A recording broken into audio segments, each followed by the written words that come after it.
NFL Live, some conflicting reports out of Dallas. Cowboys reporter Todd Archer posted that Jerry Jones said he expects Jadeveon Clowney to play Sunday against Chicago, but they didn't have an idea of how much their newly acquired defensive end would play.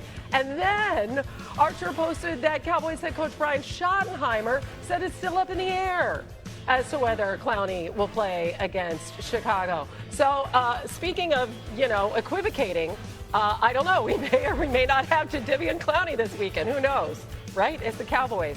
One thing we do know for sure is that the Cowboys defense will play a lot of zone coverage against the Bears on Sunday. Dallas leads the NFL in zone. Caleb Williams has seen a ton of it. 45 of his 65 passes this season have been against the zone. He has only completed just over half of them. And Dan, this is his third game in Ben Johnson's system. What are you watching for in this matchup? So can he play faster in Ben Johnson's system? So everyone continues to talk that Caleb needs to play faster. I think the context of that matters. Jared Goff in the 3 seasons under Ben in Detroit, on average, over the course of those 3 years, it took about 2.8 seconds for him to throw the football, okay? Right now, Caleb's at about 3.1. So we're talking 0.3 of a second different. That's a significant difference in the NFL. That's the difference between a completion, incompletion, completion, batted ball, interception, a sack, fumble, or getting the ball out.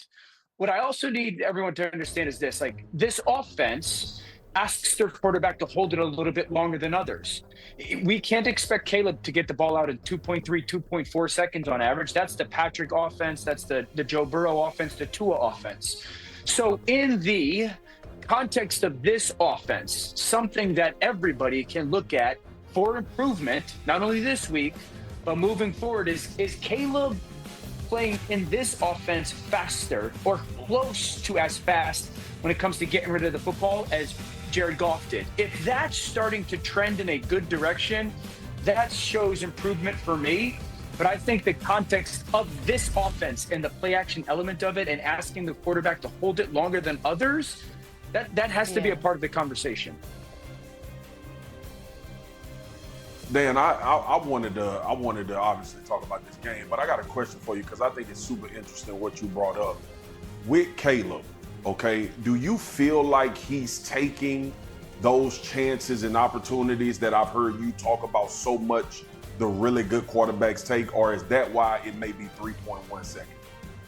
He takes them outside of the pocket. He doesn't take them inside of the pocket because I think that inside of the pocket, he's not as confident. And I think he's trying to play in structure. I think he's trying to play in the rhythm. And so it's the process, Marcus, of trying to do the right thing.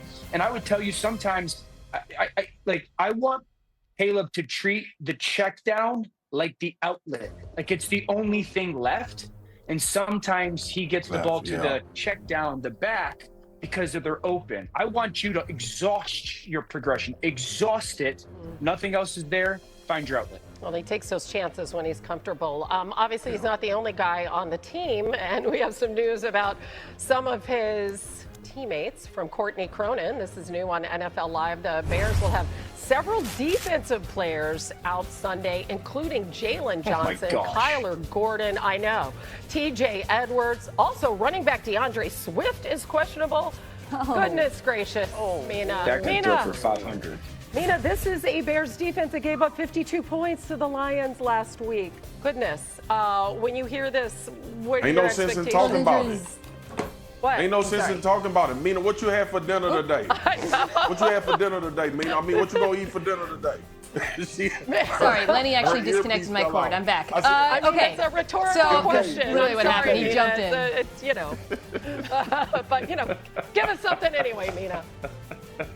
The Bears' pass defense has been awful, and those injuries are a big part of why they've been awful. Their run defense has also been really bad. So I was looking up the Cowboys' defense over the middle of the field because I was thinking about the offense and how they could attack, and I saw a number that took my breath away. On passes over the middle of the field, the Bears' defense are allowing a passer rating of 158.3. Y'all know that's perfect, right? Yeah. How is that even possible? I know they played the Lions and the Packers. There are two teams that are very good at attacking there, the Vikings. But extraordinary. And Cowboys got a quarterback who loves himself a seam ball. I think it's going to be a long day at the office for this pass defense, especially when you see those cornerbacks who are out. Man, I'm not feeling good about that. And yet, despite everything you've just heard, one person here today is on the Bears for this one. Brooke. Okay, Yeah, Brooke. who we got? Yeah, Brooke. Floor is yours, Brooke. Let's go. I know that Change it's it, Brooke. I know. Change it, Brooke. I know that it is flip-flop Friday here at NFL Live, but I'm going to stay on the Bears, even though we just went through every single reason why I should change my pick. But I'm sticking with it because I believe in Caleb Williams. And I think this is an opportunity against a rough Dallas defense, rough not in a complimentary way, in a way that it's really struggled. Maybe this is the game he gets his confidence back. Maybe this is the game that he can change the narratives about him not preparing well, about not practicing with that kind of intention, that championship level practice, going against his old coach. I know that Eberflus has just as much of a revenge, but I'm sticking with the Bears. Okay, I love it. Teammate, Brooke. Well, we I like the appreciate you. confidence. Yes, We thank you. appreciate you I in will Dallas. take And one you for have to open at SoFi. How their play action could decide this matchup. Justin Herbert has been arguably the best in the NFL on play action throws this season, ranking top 3 in yards, QBR, and touchdowns.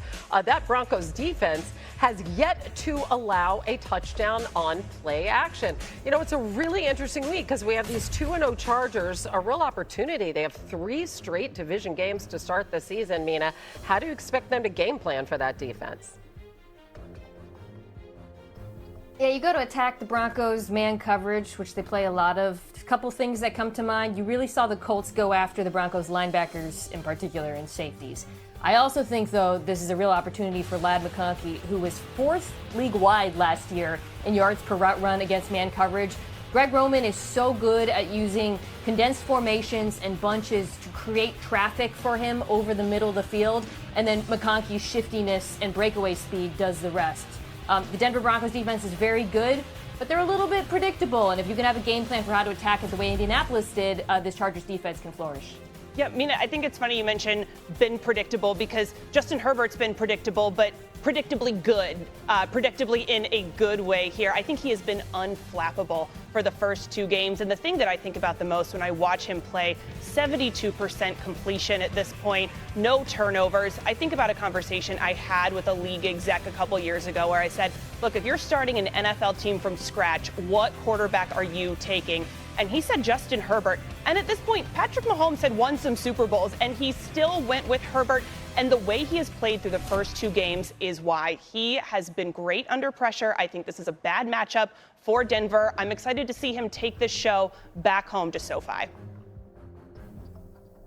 Yeah, I agree with both of y'all. I would love to see Justin Herbert. Obviously, they're going to try to push the ball down the field, but having a lot of success at it. But I did watch Jonathan Taylor go for 165 against Denver as well. So I'm sure Mario Hampton and this offensive line is licking their chops when an opportunity against this defense. And the gap integrity and the communication between the front and the linebackers are a problem right now for the Denver Broncos. They need to make sure that they're cleaning up areas for each other. But these perimeter runs that you see here from the Los Angeles Chargers are the ones that they're devastating people with, while also being able to run the ball in between the tackle. And me and RC played this game for a long time. We played defense. We played on some really good defenses in our time when we was in the league. And we know every time you give up 100 plus, the first thing your defensive coordinator says is that this is a copycat league. So you better get ready to buckle your chin strap because it's coming again. RC knows exactly what you're talking about there. RC, let's go to the other side because Bo Nix has 4 turnovers this season. What are you looking for when they match up against that talented Chargers defense?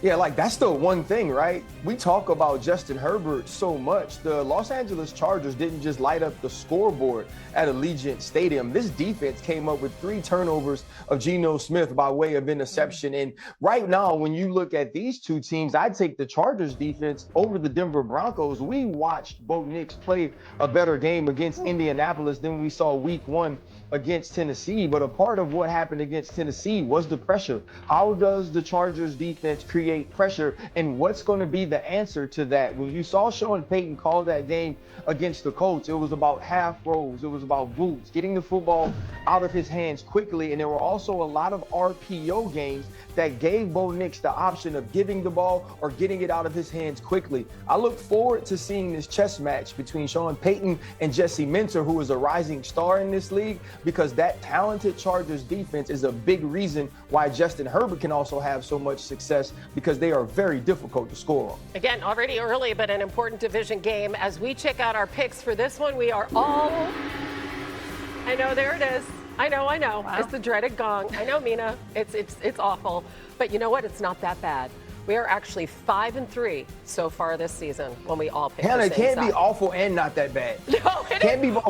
Wait, I'm not the one who changed my pick in midstream, okay, early in the show, RC. So it can't be semi-awful and not that bad. Should I do it, y'all?